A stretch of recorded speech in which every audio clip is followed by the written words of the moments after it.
কে রে মা রাধিকা, তোর কি শরীরটা খারাপ নাকি? এইভাবে যে অসময়ে বসে আছিস। না না বাবা, আমার শরীর টরীর কিচ্ছু খারাপ হয়নি। আসলে আমার মনটা একটু খারাপ লাগছে। কেন রে মা, তোর আবার মন খারাপ লাগছে কেন? কি হয়েছে আমাকে বল দেখি। আসলে বাবা, আর কয়েকটা দিন আমি তোমার সাথে থাকতে পারবো। তারপরে আমার বিয়ে হয়ে যাবে। আমি অন্য সংসারে চলে যাব। কেমন করে তোমাকে রেখে থাকবো বলো তো বাবা? আরে পাগলি মেয়ে আমার, এইসব কথা ভাবলে হবে? এরকম যদি হতো তাহলে কোনো মেয়ে বিয়ে করতো না। কোনো মেয়ে বিয়ে করে বাবা মাকে ছেড়ে স্বামীর সংসারে যেত না রে মা।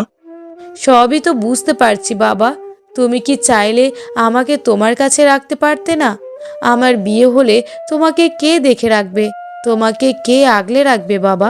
আমি ছাড়া যে তোমার কেউ নেই। তোর সামনে এখন খুশির দিন, এইসব নিয়ে পড়ে থাকলে একদম চলবে না। মনটাকে খুশি রাখ, সব সময় আনন্দে থাক। আর এটা ভেবে খুশি হ যে আর কিছুদিন পরেই তোর বিয়ে, আর তুই একটা মা পেতে চলেছিস। মা কি জিনিস তুই তো বুঝিসই। হ্যাঁ বাবা, সবই তো বুঝলাম, কিন্তু আমার চিন্তা হয় শুধু তোমাকে নিয়ে। তুমি ঠিকঠাক ওষুধ খাবে কিনা, ঠিকঠাক সময়ে কাজ করতে পারবে কিনা। ধুর, আমাকে নিয়ে এত ভাবতে হবে না। চল মা, আমরা খেতে বসি। কি রে রাধিকা, শুনলাম তোর নাকি বিয়ে ঠিক হয়েছে? হ্যাঁ কাকিমা, আমার বিয়ে ঠিক হয়েছে। সামনের সপ্তাহে আমার বিয়ে। সবই তো বুঝলাম রে মা, তোকে নিয়ে বড় চিন্তা হয়। সেই ছোট্ট থেকে তুই মা পাসনি, মা কি জিনিস কখনোই বুঝিসনি। কিন্তু তোর শাশুড়ি কেমন হবে তা তো আমরা জানি না। কিন্তু শুনে রাখ, শাশুড়িরা কখনো ভালো হয় না, কখনো মা হয় না। তুই মা হারা একটা মেয়ে, আর তার উপরে যদি শাশুড়ি অত্যাচারী হয়, তাহলে তোর জীবনটা বরবাদ হয়ে যাবে রে রাধিকা। কাকিমা, ওসব নিয়ে একদম চিন্তা করি না আমি।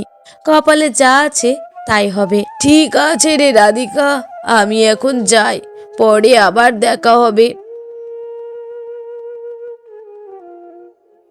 আরে রাধিকা, শুনলাম নাকি তুই বিয়ে করছিস? হ্যাঁ রে, বিয়ে তো করতেই চায় না, বাবা আমাকে জোর করে বিয়ে দিচ্ছে। তা তো ঠিক আছে, বিয়ে করছিস ভালো কথা।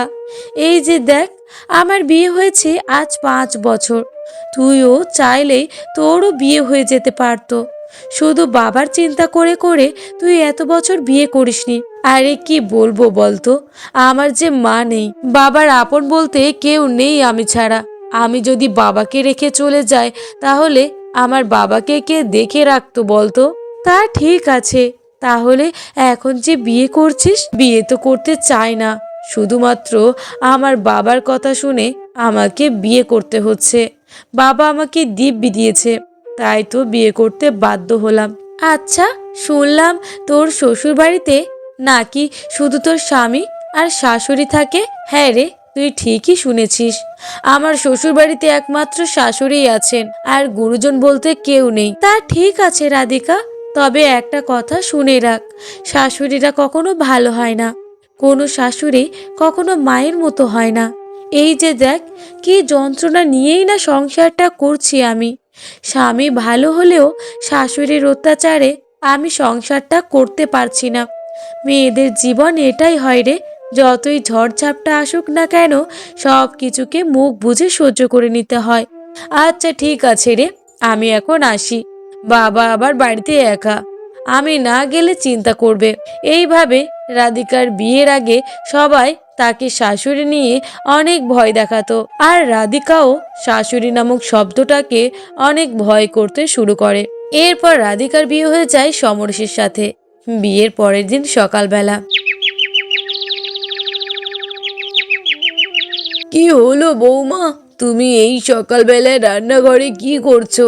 আর এত সকাল সকাল উনুন ধরিয়েছো যে? মা, সকালবেলার নাস্তা তৈরি করছি, আপনারা ঘুমাচ্ছেন তাই আপনাদেরকে কিচ্ছু আর বলিনি। একটু কচুরি আর আলুর তরকারি করছি, যাতে আপনারা ঘুম থেকে উঠে খেতে পারেন। মা রাধিকা, এইসব করার কোনো প্রয়োজন নেই, আমি আছি না। তুমি সবে মাত্র একদিন হয়েছো এই বাড়িতে এসেছো, আর এর মধ্যে তুমি রান্নার দিকে চলে এসেছো। না মা, তোমাকে রান্না করতে হবে না, সংসারে আমি আছি না, আমিই সব করব। কি বলছেন মা? আমি ভেবেছিলাম আমি যদি ঘুম থেকে দেরি করে উঠি বা রান্নার দিকে না আসি তাহলে হয়তো আপনি আমাকে অনেক কথা শোনাবেন, তাই তো এত সকালবেলা উঠে রান্না করতে চলে আসলাম। না মা, আমি মোটেও ওরকম নই। এতদিন সংসার কে করে এসেছে? আমিই তো করে এসেছি। তাহলে বৌমা এসেছে বলে যে আমার শরীর খারাপ বেড়ে যাবে, আমি সংসারে কোনো কাজ করতে পারবো না, এমনটা তো নয়। আসলে কি বলো তো মা, আমার তো একটাই ছেলে, আর তুমি তুমি আমার বৌমা নয়, তুমি আমার মেয়ে, আর তুমি মেয়ের মতনই থাকবে এই বাড়িতে। তোমার কোনো কাজ করে খেতে হবে না। আমি কোনো কাজ করব না, এটা বললে কি হয় নাকি? হ্যাঁ রাধিকা, এটাই হয়। তুমি সংসারের কোনো কাজ করবে না, বাড়ির সমস্ত কাজ আমি করব। বৌমা, কি করছো? এই অসময়ে যে শুয়ে আছো? না মা, আসলে শরীরটা একটু খারাপ। এ কি, তোমার শরীর খারাপ? কই মা, কই? তুমি আমাকে তো আগে বলনি। আসলে মা, আপনাকে বলার সুযোগ হয়ে ওঠেনি, তাই আর বলা হয়নি। কি পাগল মেয়ে রে বাবা, শরীর এত খারাপ নিয়ে শুয়ে আছো, অথচ মাকে একটাবারও তুমি জানালে না যে তোমার শরীরটা খারাপ। তাহলে কি তুমি আমাকে এখনো মা ভাবতে পারোনি? আসলে মা, তেমনটা নয়, শরীরটা খারাপ বলে আপনাকে ডাকতে পারিনি। ঠিক আছে, এত শরীর খারাপ নিয়ে আর শুয়ে থাকতে হবে না। এসো মা, আমার কাছে এসো, আমি একটু মাথাটা টিপে দিই, দেখবে শরীরটা অনেকটা ভালো লাগবে আগের থেকে। রাধিকা দিনের পর দিন তার শাশুড়ি মায়ের এমন ব্যবহার দেখে অবাক হয়ে যেতে থাকে।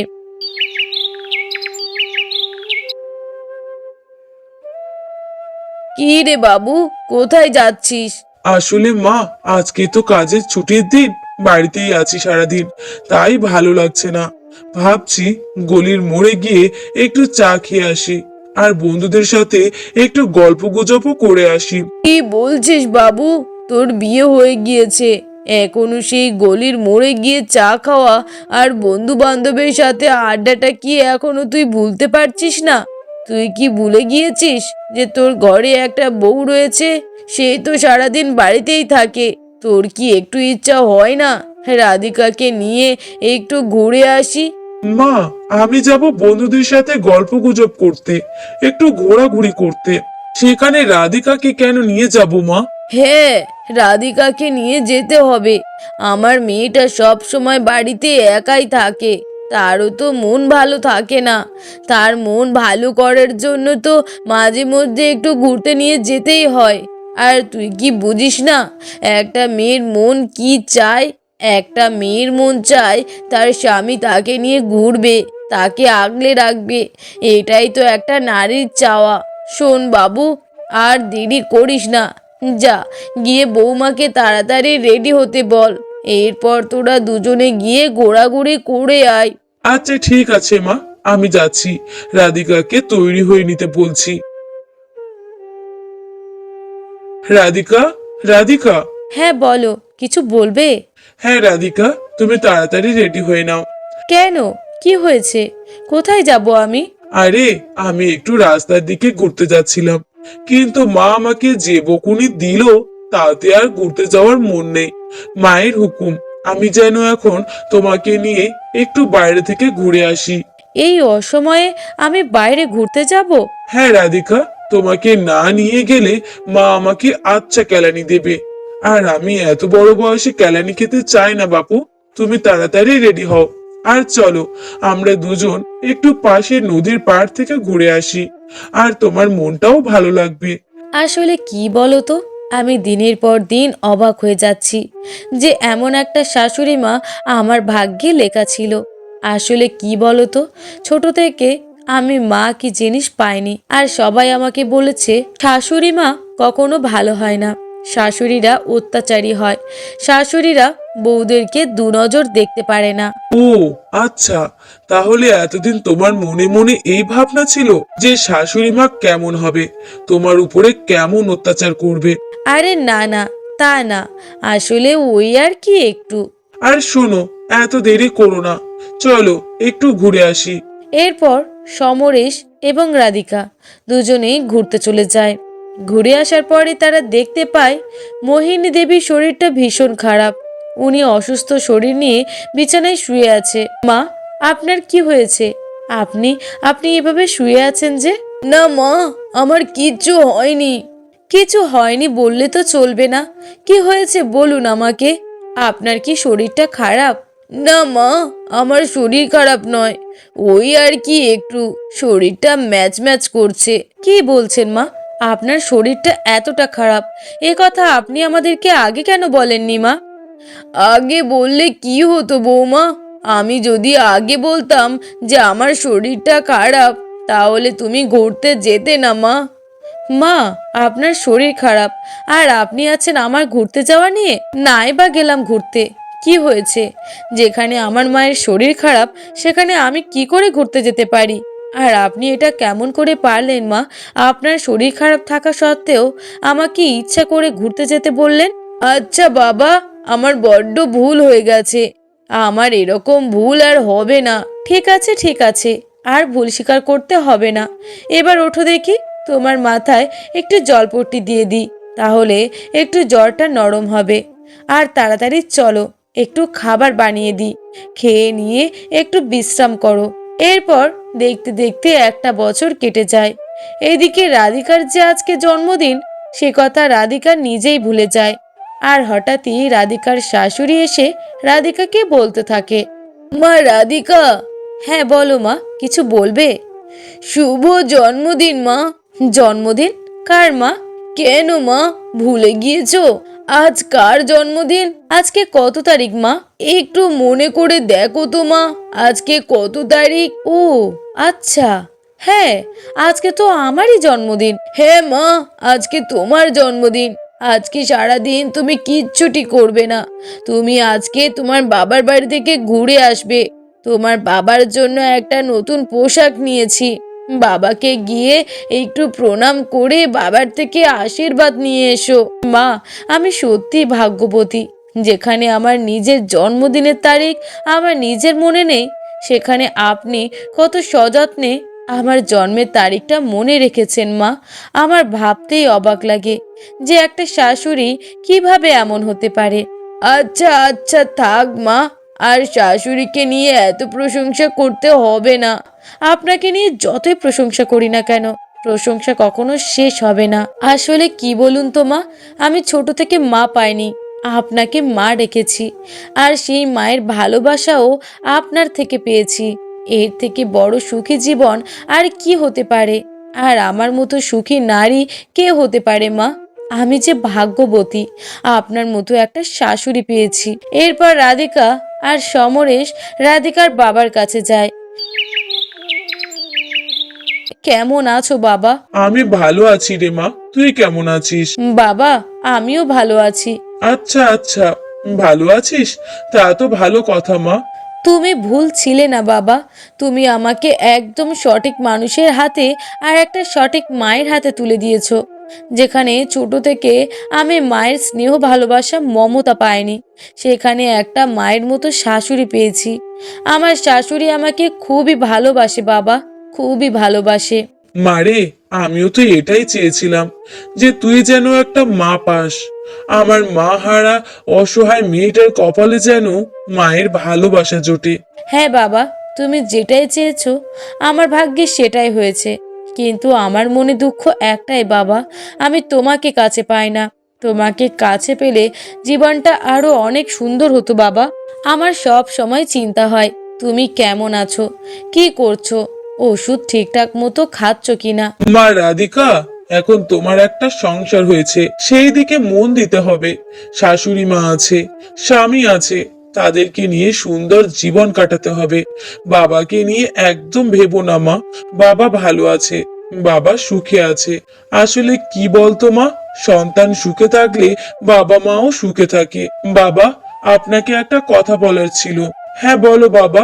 আসলে বাবা, আমরা এখানে একটা উদ্দেশ্য নিয়ে এসেছি। কি উদ্দেশ্য সমরেশ? কোন উদ্দেশ্যের কথা বলছো তুমি? আসলে আজকে আমরা তোমার বাবাকে এখান থেকে নিয়ে যাব। আসলে বাবা, আমরা এখানে এসেছি আপনাকে নিয়ে যেতে।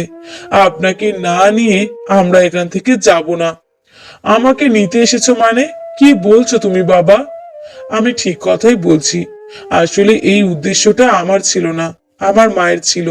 আমার মা প্রতিনিয়ত দেখতো রাধিকাকে মায়ের ভালোবাসা দিলেও বাবার শূন্যতা রাধিকাকে প্রতিনিয়ত কাঁদায়। রাধিকা সব সময় বাবার চিন্তা করে। বাবাকে ছাড়া রাধিকা একটুও ভালো থাকতে পারে না। তাই মা আমাকে বলল আমরা যেন আপনাকে সাথে করে নিয়ে যাই। আপনি আর আপনার মেয়ে সব সময় আমাদের সাথেই থাকবেন। কি বলছো বাবা? আমি আমি মেয়ের বাবা হয়ে আমার মেয়ের বাড়িতে থাকতে পারি কেমন করে? সমাজ কি বলবে? সমাজ তো মেনে নেবে না বাবা। কে মানলো না মানলো সেটা নিয়ে আমরা ভাবি না, আমরা নিজেদের কথা ভাবি। সমাজকে নিয়ে ভাবতে গেলে আমাদের জীবন চলবে না বাবা। আমরা চাই আপনি আমাদের সাথেই যাবেন আর সব সময় রাধিকার সাথেই থাকবেন। তাহলে রাধিকারও মন ভালো থাকবে আর আপনার মনও ভালো থাকবে। কি বলছো সমরেশ? কই, মা তো আমাকে এইসব বিষয়ে কিচ্ছু বলেনি। মা আমাকে বলতে বারণ করেছিল।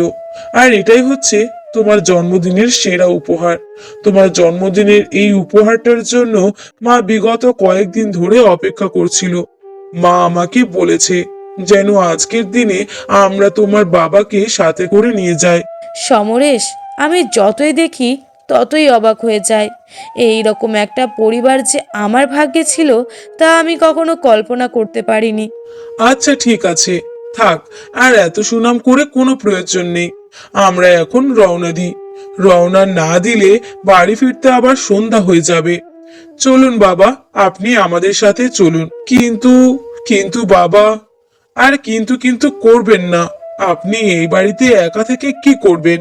আপনারও তো কষ্ট হয়। সব সময় মেয়ের চিন্তা করেন। এইভাবে মেয়ের চিন্তা করলে আপনার শরীর খারাপ হতে পারে। এর থেকে ভালো হয় আপনি আপনার মেয়ের সাথেই থাকবেন। অসুবিধা তো কিছু নেই বাবা। ঠিক আছে, তোমরা যখন চাইছো তাহলে আমি থাকবো। আমি যাব তোমাদের সাথে। কি রাধিকা, খুশি হয়েছে তো? হ্যাঁ সমরেশ, আমি ভীষণ খুশি হয়েছি। আজ আমি খুশিতে আত্মহারা। আমি আমার মা পেয়েছি আর সাথে বাবাকেও পাচ্ছি। এর থেকে আনন্দের আর কিচ্ছু হয় না। সত্যিই তাই।